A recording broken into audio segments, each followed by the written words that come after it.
शांताकारं भुजंगशयनं पद्मनाभं सुरेशं विश्वाधारं गगनसदृशं मेघवर्णं शुभांगं लक्ष्मीकान्तं कमलनयनं योगिभिध्यानगम्यं वन्दे विष्णुभवभयहरं सर्वलोकैकनाथं। मंगलम भगवान विष्णु मंगलम गरुड़ध्वज मंगलम पुंडरीकाक्ष मंगलाय तनोहरि। ओम नमो भगवते वासुदेवाय। आज का दिन आप सभी के लिए मंगलमय हो। आइए सुनते हैं आश्विन मास कथा का 13वां अध्याय। भगवान श्री कृष्ण ने उद्धव जी से आगे कहा, प्यारे उद्धव, जो पुरुष वेदों का तो पारगामी विद्वान हो परंतु परब्रह्म के ज्ञान से शून्य हो, उसके परिश्रम का कोई फल नहीं है। वह तो वैसा ही है जैसे बिना दूध की गाय का पालने वाला। दूध न देने वाली गाय, व्यभिचारिणी स्त्री, पराधीन शरीर, दुष्ट पुत्र, सत्पात्र के प्राप्त होने पर भी दान न किया हुआ धन और मेरे गुणों से रहित वाणी व्यर्थ है। इन वस्तुओं की रखवाली करने वाला दुख पर दुख ही भोगता रहता है। इसलिए उद्धव, जिस वाणी में जगत की उत्पत्ति, स्थिति और प्रलय रूप मेरी लोक पावन लीला का वर्णन न हो और लीला अवतारों में भी मेरे लोकप्रिय रामकृष्ण आदि अवतारों का जिसमें यशोगान न हो, वह वाणी वंध्या है। बुद्धिमान पुरुष को चाहिए कि ऐसी वाणी का उच्चारण एवं श्रवण न करे। प्रिय उद्धव, जैसा कि ऊपर वर्णन किया गया है, आत्म जिज्ञासा और विचार के द्वारा आत्मा में जो अनेकता का भ्रम है उसे दूर कर दे और मुझ सर्वव्यापी परमात्मा में अपना निर्मल मन लगा दे तथा संसार के व्यवहारों से उपराम हो जाए। यदि तुम अपना मन परब्रह्म में स्थिर न कर सको तो सारे कर्म निरपेक्ष होकर मेरे लिए ही करो। मेरी कथाएं समस्त लोगों को पवित्र करने वाली एवं कल्याण स्वरूपिणी है। श्रद्धा के साथ उन्हें सुनना चाहिए। बार बार मेरे अवतार और लीलाओं का गान, स्मरण और अभिनय करना चाहिए। मेरे आश्रित रहकर मेरे ही लिए धर्म, काम और अर्थ का सेवन करना चाहिए। प्रिय उद्धव, जो ऐसा करता है उसे मुझ अविनाशी पुरुष के प्रति अनन्य प्रेममयी भक्ति प्राप्त हो जाती है। भक्ति की प्राप्ति सत्संग से होती है। जिसे भक्ति प्राप्त हो जाती है वह मेरी उपासना करता है, मेरे सान्निध्य का अनुभव करता है। इस प्रकार जब उसका अंतःकरण शुद्ध हो जाता है तब वह संतों के उपदेशों के अनुसार उनके द्वारा बताए हुए मेरे परम पद को, वास्तविक स्वरूप को सहज ही में प्राप्त हो जाता है। उद्धव जी ने पूछा, भगवान, बड़े बड़े संत आपकी कीर्ति का गान करते हैं। आप कृपा बतलाइए कि आपके विचार से संत पुरुष का क्या लक्षण है। आपके प्रति कैसी भक्ति करनी चाहिए जिसका संत लोग आदर करते हैं। भगवान, आप ही ब्रह्मा आदि श्रेष्ठ देवता, सत्यादि लोक और चराचर जगत के स्वामी हैं। मैं आपका विनीत, प्रेमी और शरणागत भक्त हूँ। आप मुझे भक्ति और भक्त का रहस्य बतलाइए। भगवान, मैं जानता हूँ कि आप प्रकृति से परे पुरुषोत्तम एवं चिदाकाश स्वरूप ब्रह्म हैं। आपसे भिन्न कुछ भी नहीं है। फिर भी आपने लीला के लिए स्वेच्छा से ही या अलग से ही धारण करके अवतार लिया है। इसलिए वास्तव में आप ही भक्ति और भक्त का रहस्य बतला सकते हैं। भगवान श्री कृष्ण ने कहा, प्यारे उद्धव, मेरा भक्त कृपा की मूर्ति होता है।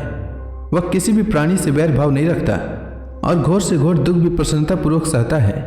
उसके जीवन का सार है सत्य और उसके मन में किसी प्रकार की पाप वासना कभी नहीं आती। वह समदर्शी और सबका भला करने वाला होता है। उसकी बुद्धि कामनाओं से कलुषित नहीं होती। वह संयमी, मधुर स्वभाव और पवित्र होता है। संग्रह परिग्रह से सर्वथा दूर रहता है। किसी भी वस्तु के लिए वह कोई चेष्टा नहीं करता। परिमित भोजन करता है और शांत रहता है। उसकी बुद्धि स्थिर होती है। उसे केवल मेरा ही भरोसा होता है और वह आत्म तत्व के चिंतन में सदा संलग्न रहता है। वह प्रमाद रहित, गंभीर स्वभाव और धैर्यवान होता है। भूख प्यास, शोक मोह और जन्म मृत्यु ये छह उसके वश में रहते हैं।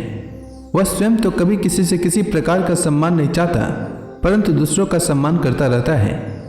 मेरे संबंध की बातें दूसरों को समझाने में बड़ा निपुण होता है और सभी के साथ मित्रता का व्यवहार करता है। उसके हृदय में करुणा भरी होती है। मेरे तत्व का उसे यथार्थ ज्ञान होता है। प्रिय उद्धव, मैंने वेदों और शास्त्रों के रूप में मनुष्यों के धर्म का उपदेश किया है। उनके पालन से अंतःकरण शुद्धि आदि गुण और उल्लंघन से नरकादि दुख प्राप्त होते हैं। परंतु मेरा जो भक्त उन्हें भी अपने ध्यान आदि में विक्षेप समझकर त्याग देता है और केवल मेरे ही भजन में लगा रहता है वह परम संत है। मैं कौन हूँ, कितना बड़ा हूँ, कैसा हूँ, इन बातों को जाने चाहे न जाने, किंतु जो अनन्य भाव से मेरा भजन करते हैं वे मेरे विचार से मेरे परम भक्त हैं।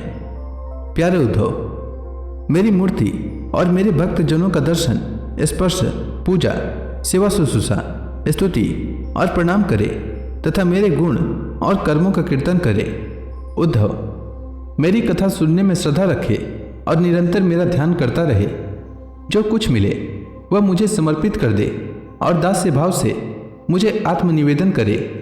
मेरे दिव्य जन्म और कर्मों की चर्चा करे।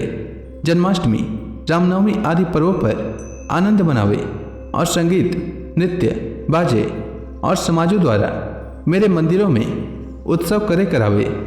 वार्षिक त्योहारों के दिन मेरे स्थानों की यात्रा करे, जुलूस निकाले तथा विविध उपहारों से मेरी पूजा करे।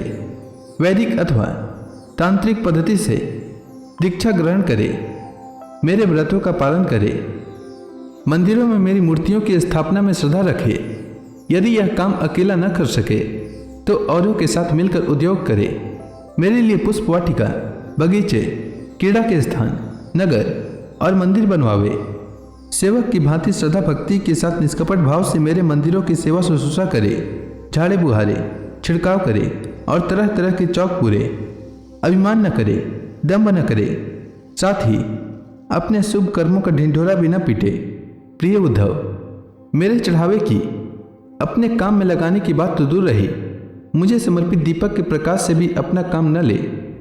किसी दूसरे देवता की चढ़ाई हुई वस्तु मुझे न चढ़ावे। संसार में जो वस्तु अपने को सबसे प्रिय, सबसे अभिष्ट जान पड़े वह मुझे समर्पित कर दे। ऐसा करने से वह वस्तु अनंत फल देने वाली हो जाती है। भद्र, सूर्य, अग्नि, ब्राह्मण, गौ, वैष्णव, आकाश, वायु, जल, पृथ्वी, आत्मा और समस्त प्राणी, ये सब मेरी पूजा के स्थान हैं। प्यारे उद्धव, ऋग्वेद, यजुर्वेद और सामवेद के मंत्रों द्वारा सूर्य में मेरी पूजा करनी चाहिए। हवन के द्वारा अग्नि में, अतिथि द्वारा श्रेष्ठ ब्राह्मण में और हरी हरी घास आदि के द्वारा गौ में मेरी पूजा करे। भाई बंधु के समान सत्कार के द्वारा वैष्णव में, निरंतर ध्यान में लगे रहने से हृदयाकाश में, मुख्य प्राण समझने से वायु में और जल पुष्प आदि सामग्रियों द्वारा जल में मेरी आराधना की जाती है। गुप्त मंत्रों द्वारा न्यास करके मिट्टी की वेदी में, उपयुक्त भोगों द्वारा आत्मा में और सम दृष्टि द्वारा संपूर्ण प्राणियों में मेरी आराधना करनी चाहिए, क्योंकि मैं सभी में क्षत्रज्ञ आत्मा के रूप से स्थित हूँ। इन सभी स्थानों में शंख, चक्र, गदा, पद्म धारण किए 4 भुजाओं वाले शांत मूर्ति श्री भगवान विराजमान हैं। ऐसा ध्यान करते हुए एकाग्रता के साथ मेरी पूजा करनी चाहिए।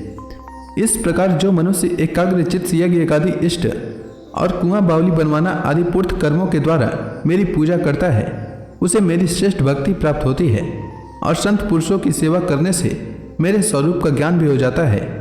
प्यारे उद्धव, मेरा ऐसा निश्चय है कि सत्संग और भक्ति योग, ये 2 साधनों का एक साथ ही अनुष्ठान करते रहना चाहिए। प्रायः इन दोनों के अतिरिक्त संसार सागर से पार होने का और कोई उपाय नहीं है, क्योंकि संत पुरुष मुझे अपना आश्रय मानते हैं और मैं सदा सर्वदा उनके पास बना रहता हूँ। प्यारे उद्धव, अब मैं तुम्हें एक अत्यंत गोपनीय परम रहस्य की बात बतलाऊंगा, क्योंकि तुम मेरे प्रिय सेवक, हितैषी, सुहृद और प्रेमी सखा हो, साथ ही सुनने के भी इच्छुक हो। तो इसी के साथ आज का यह अध्याय समाप्त हुआ। इसके आगे भगवान श्री कृष्ण ने उद्धव जी से और क्या कहा यह मैं कल के अध्याय में सुनाऊंगा। तब तक के लिए भगवान हरि का नाम लेते रहें। तो प्रेम से बोलिए भगवान विष्णु की जय, श्री कृष्ण भगवान की जय, समस्त देवी देवताओं की जय।